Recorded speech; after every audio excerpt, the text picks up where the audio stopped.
My name is Kaveri Iychettira. I'm originally from Coorg, which is a hill station in Karnataka. I grew up in Bangalore and now I'm living in Delhi. I work as an assistant professor at the School of Public Policy at IIT Delhi. I have a bachelor's in electrical engineering, and then I did a program called Engineering and Policy Analysis from the Delft University of Technology in the Netherlands. After which I continued doing something at the intersection of energy and policy through a PhD at Delft as well.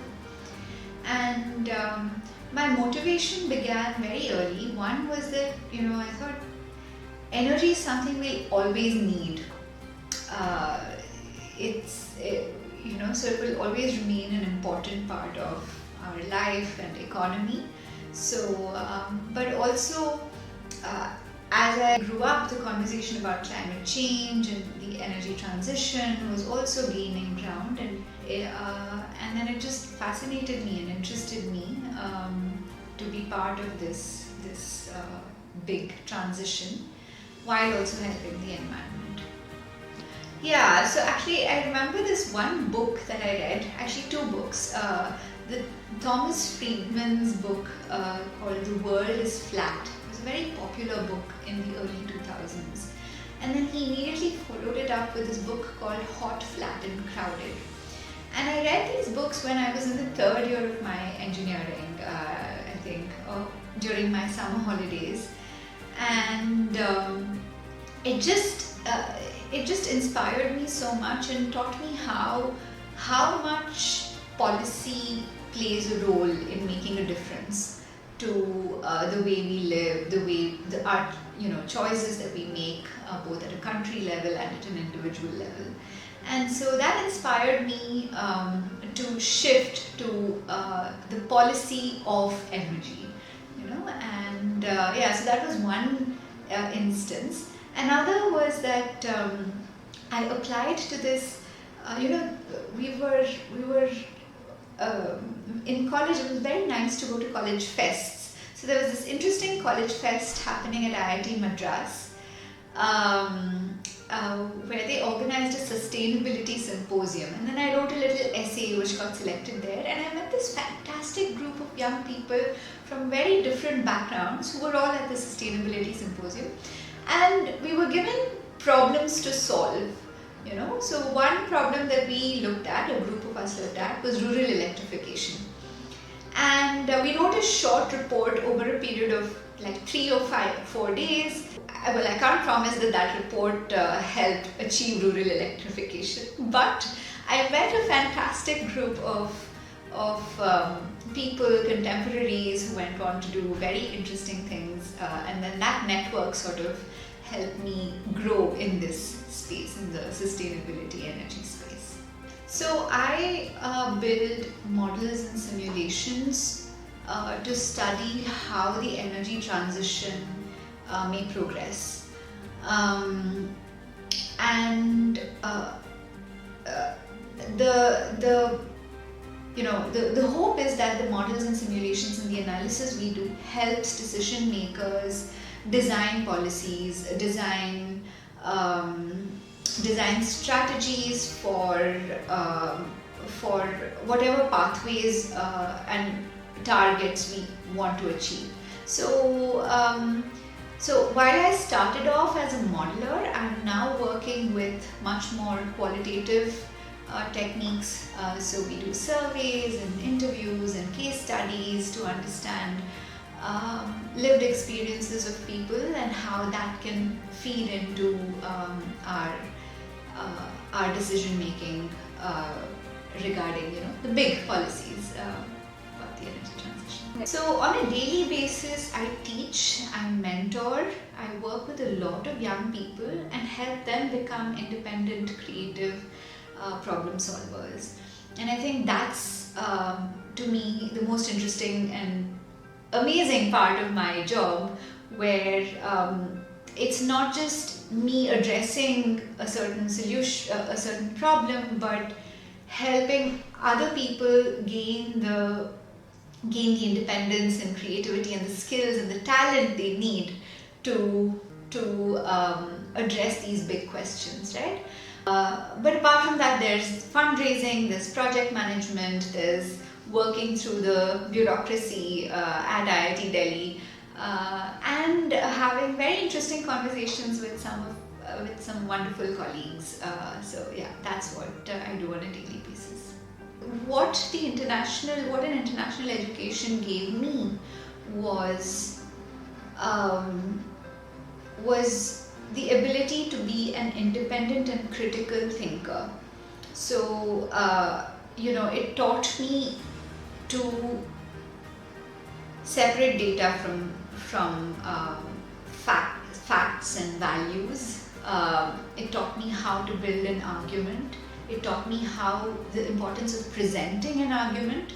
It taught me the importance of being critical about your own argument and being critical about others' arguments and data. And it taught me also the importance of kindness and respect across disagreements as well. So how do you have disagreements in a way which helps both parties grow rather than not?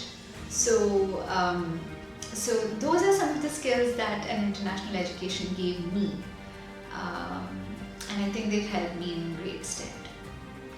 So that was not too straightforward. I was lucky to get a position as a postdoc at the Harvard Kennedy School, where they were open to me working on India. And that's how, although my PhD was largely based on the European energy transition, when I did my postdoc, I worked on the Indian electricity sector. And through that, and through the networks at the Harvard Kennedy School, I found out about this school, the School of Public Policy that was being established at IIT Delhi, and that's how I joined here. Actually, to be honest, I would say no.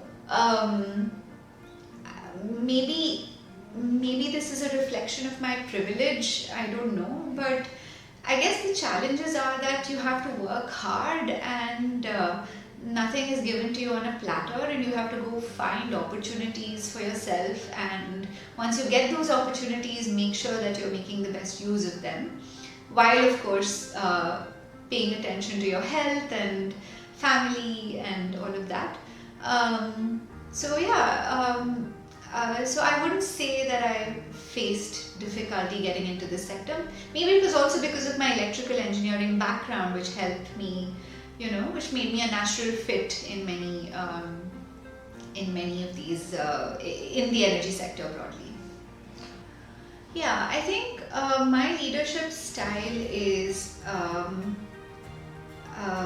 one of enabling people grow, and I try to give people as much constructive feedback as possible so that they learn with every iteration. And a successful project or a successful relationship for me is when we're able to have disagreements, but with the same level of rigor and analysis. So I think my leadership style is one of helping people grow through mistakes. I think that women bring empathy and an attention to the marginalized, an attention to the vulnerable, recognizing maybe unfairness or injustice more. So I think that's what women bring in a little more, and maybe also a perspective of care. This question, I think, is very relevant in India in particular, because if you look at the sector as a whole, what does the sector comprise of? There's generation companies, there's discoms, there's manufacturers, there are think tanks, there's transmission infrastructures, technologies. Technology drives this space, right? It's flooded by men. Historically and traditionally, it's flooded by men, and that's how it's always been. If you go to a conference, you'll find that 80 to 90% of the people there are men. And what makes things worse is that in some parts of India, and maybe many parts of India, it's not common for men and women to interact easily. And especially if you're a young woman, it's even less common to interact with older men, or even especially older men. So as a relatively young professional who had come back from the US, and I was attending a conference in Delhi, and this was a very interesting conference, and as in most conferences, it was filled with men. But during lunch, I went to speak to, I went to join a table where some people were talking, and I introduced myself, and I tried to, and I hoped that they would introduce themselves, and some of them did. But there was no effort to include me in the conversation. It was just the men talking and me just standing there. Strangely, it was very strange. Beyond the introductions, maybe it was just a sense of awkwardness, from their side, that this young woman is coming and trying to talk to us. It's not clear what to do, what to say, So these things happen not just in particular instances like that, but also at a systemic level. If you're in a meeting with senior people, maybe they forget to introduce you, or who is thought of as an expert, somebody you already know, somebody you already have an equation with, and it's most likely to be a man. And so I think there's a long way to go. Maybe just more women in the energy sector will make a difference, but maybe gender sensitizing and helping men also talk or make women and everybody feel included in the conversation. That's a skill that people can learn, and that's something that we could push for, gender sensitization across the board. I am not balancing career and family well. I have a young daughter. I constantly feel like I'm not giving enough attention at home, and neither am I giving enough attention here at work.